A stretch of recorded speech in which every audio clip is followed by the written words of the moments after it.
All right, we'll go ahead and get started. Good morning. My name is John Schneider. I'm from WashU in St. Louis. I'm Max Blodgett from Christiana in Delaware.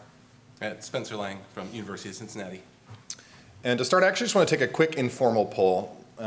Who in the past in sports have used mental practice as they know it? Okay. And how about in your practice of emergency medicine? Okay. Cool. Well, today our plan is to kind of dive into this and kind of define our type of mental practice, kind of go into some of the literature supporting it and some background, and kind of talk about how we can use this going forward. And to start, I actually want you to imagine that you've been called to intubate a patient. But for the sake of this talk, I want you to imagine that 1.5 billion people are going to watch you perform this intubation. And that while success is likely, the results of this intubation are going to be either celebrated or bemoaned by everyone watching. Because you not only represent yourself, but your country. And I like to think this is probably how the players of Argentina and France felt a couple years ago in the World Cup, when the results of arguably the most important game and the most popular sport in the world came down to penalty kicks. And for me, this came a couple days after listening to this really interesting article about a research lab entirely devoted to the mental aspects of the sport of football, or soccer as we call it here most of the time. And particularly, I was interested in their discussion on cognitive walkthroughs, because I thought surely this could apply to our practice of emergency medicine, particularly the high acuity, low occurrence things that we do, and then perhaps even the more novel things that we're starting to do like TEE or regional plain blocks. And so this inspired a group of us to get together and do some research to see what evidence exists on mental practice in medicine. So before we move further, I want to take a moment to define our terms, because mental practice has come to mean a variety of things in different contexts. So for the purposes of our discussion today, we'll use the relatively commonly used definition for mental practice of cognitive rehearsal of a task without the physical movement. And to start, we're going to talk a little bit about the evidence that does exist in sports. And I'm going to lead with a huge spoiler, which is that physical practice is better than mental practice. So unfortunately, just thinking about scoring touchdowns or goals or whatever is not better than physically practicing it. However, what has been shown is that when augmented with mental practice, physical practice, when those things are augmented or done together, they are better than physical practice alone. One of the more interesting studies in the sports literature compared intermediate gymnasts, and they did an assessment before and after an intervention of a gymnastics routine. And the intervention was actually randomized into 3 different groups: a group that did physical practice alone between the assessments, a group that did mental practice alone between the assessments, and then a group that did absolutely nothing. And I think unsurprisingly, the physical practice group did better, followed by the mental practice groups. But both these groups did significantly better than the group that did nothing. And while only anecdotal evidence, I think more famously, Michael Phelps won a gold medal and set a world record swimming most of his race blind when his goggles filled up with water. And if you listen to interviews about that and how he trains in general, him and his coach do these really vivid cognitive walkthroughs of their races hundreds of times in between their physical practice, which obviously has limitations. In particular, they prepare for events they've never encountered before, and this was actually one of the things they prepare for. He had never had to do it in a race before, and the Olympics actually had to do it, and he had prepared for this using mental practice. There's even enough evidence in sports that there's a meta-analysis on this, and so we'll summarize some of the big takeaways from this, which is that experts have been shown to use mental practice more often than novices.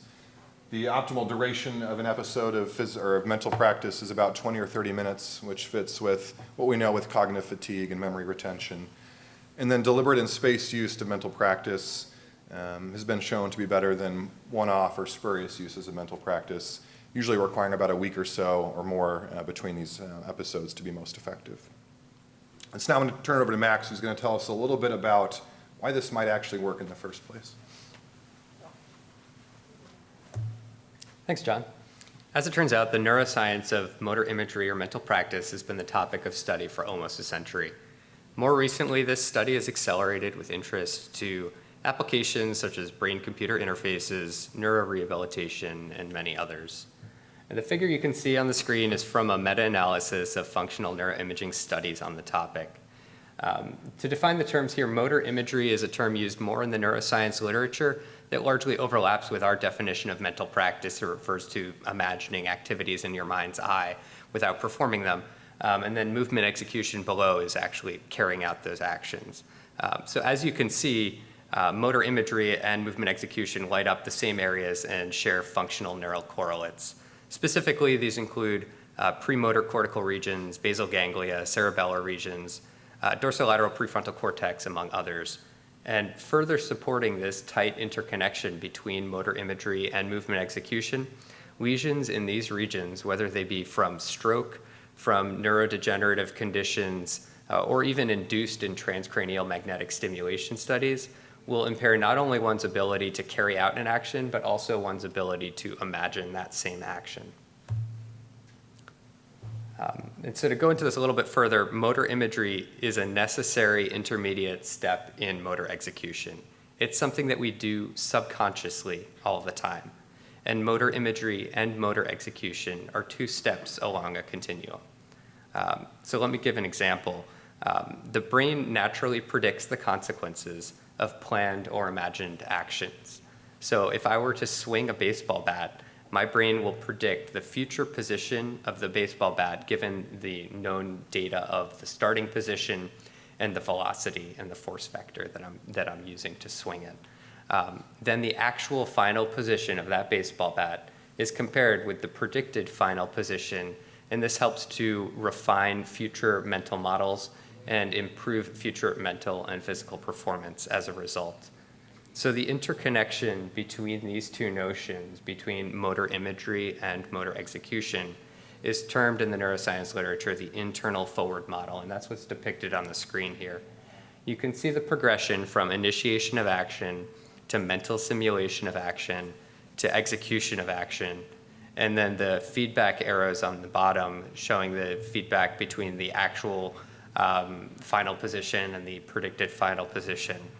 And in this way, mental practice can improve future performance by fine-tuning these models. And really, we're hijacking this pre-existing mechanism that occurs on a subconscious level all the time whenever we carry out mental practice.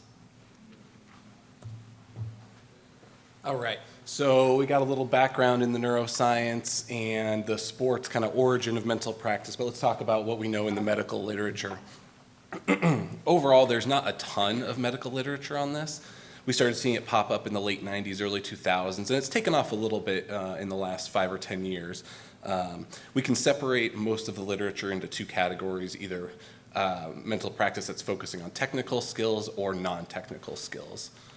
So technical skills, the bulk of our literature comes from surgery when we're looking at mental practice. And as you would probably expect, most of this revolves around technical skills. And spoiler alert, most of these are positive. They find that mental practice helps with a lot of technical skills. One of the earlier studies I looked at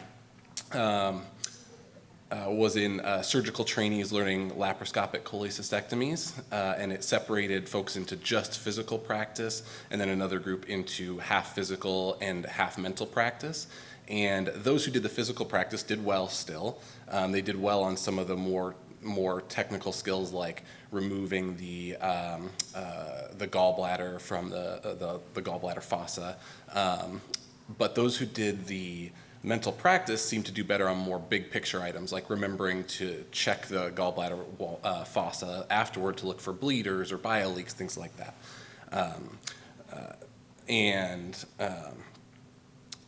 And so it seems that doing the mental practice kind of helps with those bigger picture items rather than the small technical skills. Another interesting study that came out of COVID era was in Scandinavia, and they looked at ophthalmologists who basically stopped getting OR time, and they gave them mental practice skills, a kind of a curriculum for cataract surgery because they weren't performing any surgeries for months. They found that those who underwent this curriculum had much decreased stress and anxiety when they returned to the OR. To summarize kind of the bulk of the technical skills literature, it looks like mental practice will help most when it's run parallel to physical practice, and it will help most when those who are undergoing it are not complete novices. Like, it's not the way to learn a procedure, but it's the way to refine your skills and the way to retain your skills. So looking at the non-technical skills, these are things like teamwork, team-based resuscitation, stress management, and stress inoculation. Probably the most studied area of this is with stress inoculation. There's a group out of Indiana University with Dr. Anton. He's a general surgeon, and he's done a lot of work on this. He created a mental skills curriculum that's basically meant to provide stress inoculation for his trainees. One of the cooler, they've published a lot of studies, but one of the cooler ones was in, I think it was 2018 or 2019. He had half of his trainees undergo this mental skills curriculum and half didn't. And then he had them undergo this porcine hemorrhage model where he brought them into a room, and basically it was a laparoscopic model, and they had to do some fancy suturing and things. But then he introduced stress into it with like the camera not working or the light going off or like one of his fellow attendings like berating him from outside the door, classic surgery. And they found those that underwent the stress inoculation training did significantly better in all those stressful scenarios. To contrast that, there have been some other studies that have been less positive. There's a study out of Chicago that took emergency medicine trainees and gave them either nothing or gave them a 20 or 30-minute lecture on stress inoculation and mental skills. And then a month later, they underwent a stressful trauma simulated scenario, and they found absolutely no difference. You could probably explain this by the methods a little bit. Like, a single session is probably not good enough for this type of thing, and a duration of like a single session, then a month later undergoing the intervention, probably not adequate. We don't know for sure, kind of a future area of study on how this could be improved a little bit. But probably Dr. Anton's model of a more intensive, more longitudinal model from the beginning is probably going to be more effective. Okay, so let's talk about how we might use this in our practice of emergency medicine. And to do that, I want to just borrow some language from the motivational change field, because I think we can all recognize at some point we must contemplate that our skills are perhaps not where we'd like them to be, and therefore we must prepare and undergo some sort of action to perform maintenance on this. And we believe that's probably best where mental practice belongs. To put it in a more visual way, I think we've all probably seen this performance over time graph at some point in our lives, that with deliberate training and learning, our skills can rise within this range of competency. But then when we stop, perhaps entering clinical practice without training, that those skills can decay below this optimal range of competency. And so we think, given the evidence that exists in sports and medicine, that mental practice, when done deliberately with spaced repetition, can help prevent this decay. So let's get down to the nuts and bolts. That was a lot of feedback. Even more practically speaking, how can we implement mental practice interventions both on behalf of ourselves or our learners?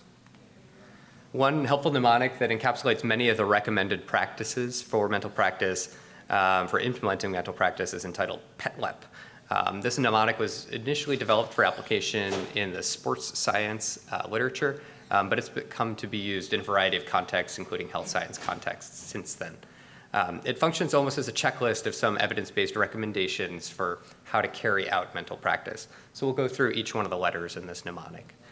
P is for physical, so while mental practice by definition occurs entirely within one's mind, it can be supplemented by physical cues whenever possible. For example, if you're rehearsing a procedure that involves an instrument, you can hold that instrument in your hand as you imagine the procedure to have some additional cueing.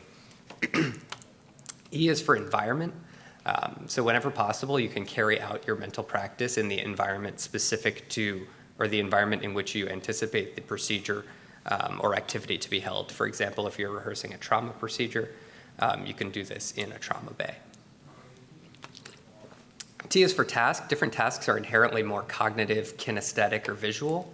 And so the mental practice scripting or script that you're using to rehearse the mental practice can fit these different task characteristics.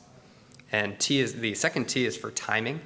And so the timing of the mental practice as you run through it in your mind should be reflective of the the actual length of time, and a realistic tempo. So you shouldn't be skipping over portions of the procedure, speeding up or slowing down. It should really be reflective of kind of a real-time run-through in your mind. And then L is for learning. Mental practice carried out by a novice or an expert is inherently going to be different. And so the mental practice should be targeted towards the level of the learner. And as one gains a degree of expertise in the procedure, the mental practice scripting or rehearsal should match that increased level of expertise. And then E is emotion. Emotions have physical, psychological and physiologic consequences. And so the mental practice that we carry out should take these into effect to optimize performance in light of them. And then finally, the final P is for, the final P is for perspective. Mental practice can be carried out in a first-person or third-person perspective. And it's recommended that you do mental practice in the first-person perspective. So imagining yourself doing the activity rather than kind of an omniscient viewer watching a third party doing the activity. In particular, this can harness some of the benefits for the cognitive, for the emotional and physical cues that we spoke about already. There's actually a tangible example of how this has been done in medicine, and this has been done through what's called a mental practice script. And so this is actually an example from the aforementioned laparoscopic cholecystectomy study that was done successfully in surgeons. And so you can see here, this is sort of a cognitive walkthrough guided by a mental imagery script with a couple different cues built in, meant to key you into the visual, kinesthetic, or cognitive aspects of performing this procedure. And so, based off of some of the evidence we've discussed already, particularly some of that neuroscience literature, the idea is that by performing this very immersive cognitive walkthrough, that this is superior to more passive ways of learning about or maintaining your skills in a procedure, such as watching a video or reading a textbook. All right, so what's our kind of future vision with this, kind of big picture going forward? We see mental practice as a way to kind of bridge the gap between initially learning a skill and then retaining a skill throughout a career. The ever-expanding list of skills that are required of us in the emergency department. So we know, especially technically, that simulation and real practice and real experience are ideal, but that's not always possible in our setting, right? So simulation takes capital investment by your institution. It takes time from your day. It takes time from other people's day to help you with this. So a lot of resources have to go into that. Mental practice, on the other hand, can potentially be done individually on your own. It could be done on a spaced repetition schedule and when convenient. So think of halo procedures that we've kind of already discussed, TEs maybe in the future, transvenous pacers. We might learn these in residency and then not do one physically for a long time. So mental practice can kind of step in here and kind of bridge that gap. One way we envision the concept of mental practice being adopted is through through creation of a bank of mental practice scripts, kind of like we just saw. If those were freely available to us, whether in like a written form like that or a podcast form. I even saw there was an innovation, I think actually going on right now, presentation of a group using AI to make these, which is really cool. If that existed, then that could just be incorporated in kind of your continuing education throughout your career. Now, there's a lot more study that needs to be done here, particularly in the non-technical realm. Is this beneficial for team-based resuscitations, group mental practice, things like that? We don't really know. There's been some mixed studies, but something to look at going forward for sure. All right. With that, just want to kind of summarize everything we talked about today. Mental practice has been shown historically to have a lot of success in sports, and so over the last decade or two, that's really started to transition into the medical field, including the ways that we assess the success of mental practice. And that's supported by some really fascinating neuroscience literature to suggest that there's some underpinnings as to why this might work. Even within that, we're beginning to develop some best practices on how we might do this in our practice of emergency medicine. And then Spencer just told us some ways that we can perhaps augment what we already do to be even better at what we do in the emergency department. And finally, we think that the deliberate and spaced use of mental practice can help prevent knowledge and skill decay, excuse me. So with that, thank you for coming this morning, the very last day in SAEM when there's other fascinating things to compete with this talk. The three of us, along with Sally Stanton and Chris Merritt, wrote a paper about this with much more detail that you can find here. So thank you for coming out and listening this morning. Appreciate it.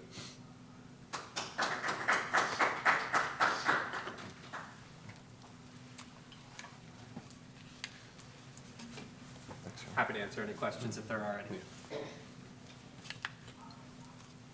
So, in your initial definition of mental practice, mostly being a non-kinetic, stationary, imaginatory process, and then also the incorporation of like instruments and things like that. I guess I was curious, where do you see mental practice and the Venn diagram of like low fidelity sim starting to overlap, or if they do at all?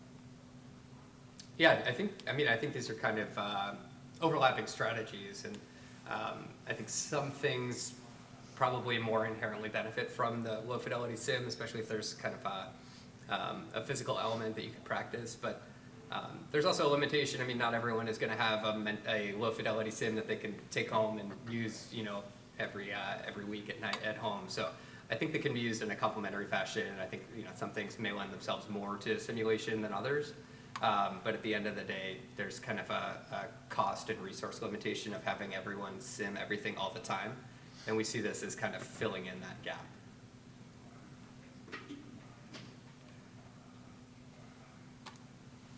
All right. Well, thank you. Thank you.